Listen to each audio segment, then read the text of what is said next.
This is our city. This is our department.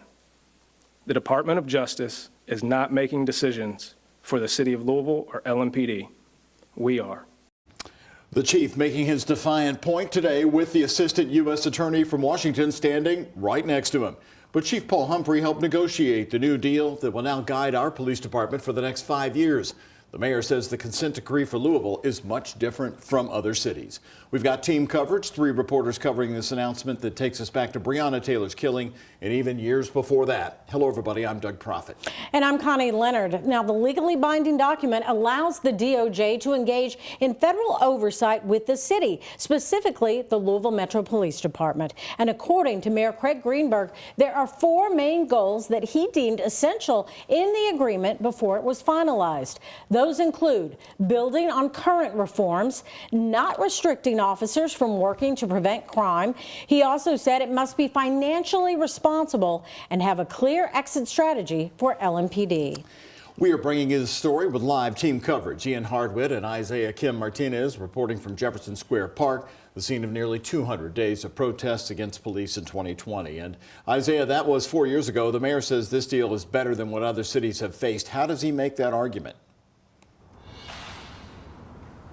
Well, Doug, you're right. Both Louisville's mayor and Louisville's police chief say they got the deal they wanted. And here's why. A blueprint of reforms they still need to make, but also, in his words, not handcuffing police officers from doing their jobs. Make no mistake here, though, these demands in this deal are substantial. They're legally binding, and implementation will be another story.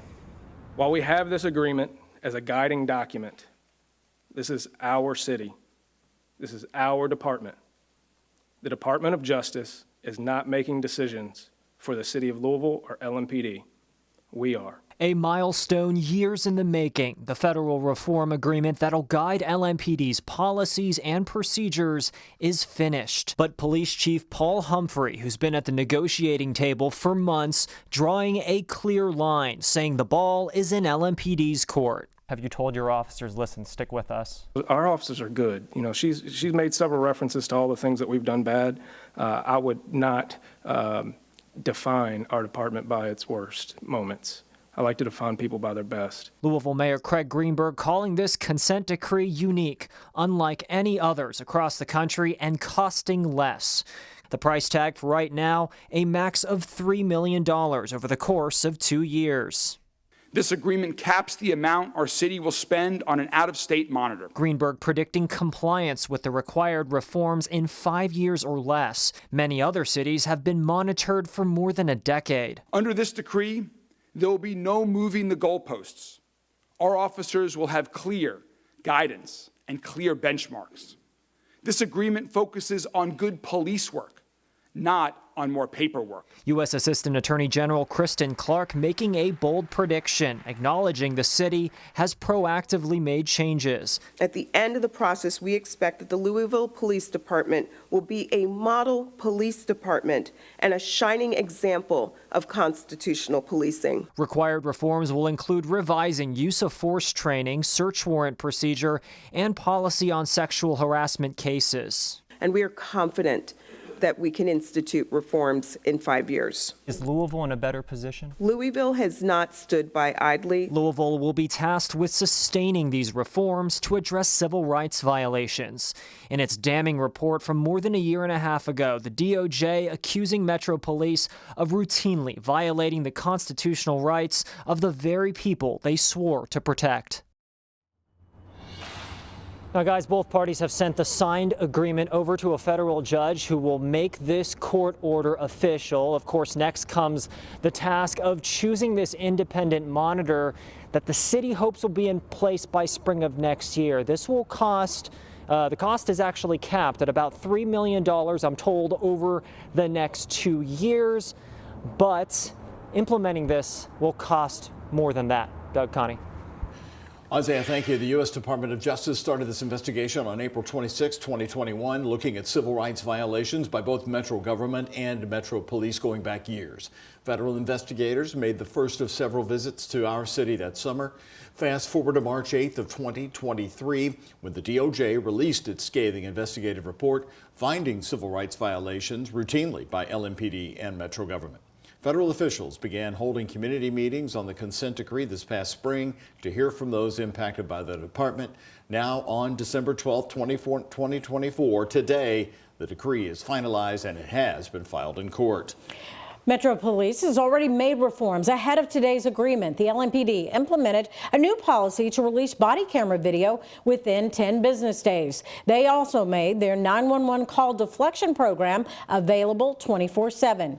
Another reform included creating the Summit Wellness Center for Officers' Mental Health, as well as new sexual harassment policy updates within the department. Our Ian Hardwitt also covered the news conference, which filled up with police officers and local activists who spent a lot of time protesting. Ian and our chief photojournalist Philip Merle are joining us live now from Jefferson Square Park. Ian, how does Breonna Taylor's mother feel about this announcement? She was right there watching it all today. Doug, it's complicated feelings coming from Tamika Palmer today. She was in tears earlier at the press conference, but she's also cautious and watching carefully about what this consent decree will mean. So are several of the protesters back from the 2020 days. It's going to take more than just the words in this consent decree to convince them that change has finally come to Louisville. My daughter lost her life to get here, so I'm not very confident. I'm here for it, though. I'm here to watch it. I'm here to move along. I'm hopeful. We shall see. Tamika Palmer, Breonna Taylor's mother, sat through the consent decree announcement with the Department of Justice, then summed it up this way. I pray and pray some more that we are going to move forward, that we are not going to continue to lose lives to the police. I pray that the police aren't continue to be hurt at the hands of us. It's not a thing to handcuff them. It's simply to ask them to handle all of us with care in a manner that should be handled across the board by everybody. Breonna Taylor! It's been more than 4 years since Bruce Sweeney started protesting Taylor's death from a botched LMPD raid. No justice, no peace! Although thousands flooded the street and Jefferson Square Park in 2020, now Sweeney stands alone in the square. I don't really want to hear nothing no more because I've been hearing stuff for 4 years. I want to see something. I want to see a change. I want to see the police and the community come together, all right here. They do come together at the Bishop's table every Friday at Gospel Missionary Church, but organizer Bishop Dennis Lyons still worries. It's a day of rejoicing, but also it's a day of questioning. He questions why the community did not have a seat at the Department of Justice negotiation table, and so do Metro Council Republicans. In a statement, they say, quote, "We are concerned. If Mayor Greenberg decided to push this through prior to the changing of administrations, that was a colossal mistake." The Republican caucus doubts it will help the police department, but Metro Council Democrat Shamika Parrish-Wright measures differently. This is a splash in the bucket, but we still got to watch the bucket because we have a history of having press conferences and saying things on paper, but what plays out on the street to the people that we interact with is something different. So this gives us an accountability tool to measure them from. A tool that remains untested. Now, many of those people said they're reserving specific judgments because they still need to read the 242-page consent decree that just released today. Now, Bishop Dennis Lyons also said that the Bishop's table did invite DOJ officials to their meeting tomorrow morning, but he hasn't heard back on if they've accepted the invitation. For now, I'm live in downtown Louisville. Ian Hardwitt, WHAS, on your side. Ian, thank you. Mayor Greenberg called this a new model for consent decrees in the country and feels confident Louisville will be able to get out of this one faster than other cities have seen. Cities like New Orleans and Baltimore have been in their own consent decrees for more than 8 years, or even more than that. Reporter Travis Breeze spoke to a consent decree expert today, and you asked him to break this down. Like, what are we looking at here? Yeah, I asked him to look at the differences between what he's seen. I spoke to someone who was a former deputy police police commissioner in Baltimore who was at that negotiating table in 2016. He has been warning cities about what he feels are dangers of agreements like this. He does not think Louisville will be able to get out of this one in 5 years, but he does say our city did one thing that he's never seen before. Baltimore has been working towards compliance on its consent decree since 2017. They have achieved compliance on 5 out of 17 pillars that the DOJ identified. While Louisville's consent decree covers a lot of the same police accountability topics, it says that after 5 years, the agreement will end unless the Department of Justice can prove that the terms have not been met. Consent decree expert Jason Johnson says that burden shift will help Metro Louisville. This is a key difference. And so it's not, I'm not glossing over it. I think it is an important difference. I think it is certainly something to tout as a difference. And I think it will help to achieve compliance more quickly. Johnson said in most other cities, it's on the local government to petition the court and the DOJ to prove that they have done enough. He does say that the shoe really is on the other foot, at least in this case, after 5 years, based on what he's seeing in the document.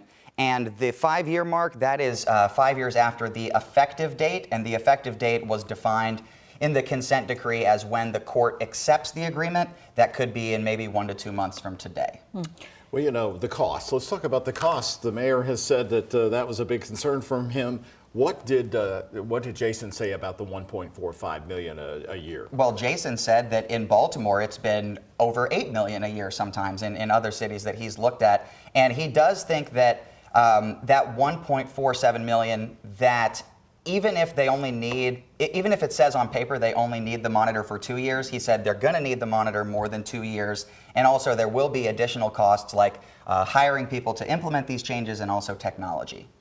And the length court challenges have been some of the other cities' problems, is that right? Yeah, I thought about asking the mayor that today, because in New Orleans, they sued the Department of Justice a year after they entered this. So other cities have turned around and really changed their tune instantly, but it didn't feel like asking that question today. No, there were no indications that anyone felt that way today. Plus the other point, how does a new administration under Donald Trump impact the DOJ over the next 5 years during the course of this agreement? Thank you very much, Travis. Join me along with reporters Travis Breeze and Isaiah Kim Martinez for a special report tonight.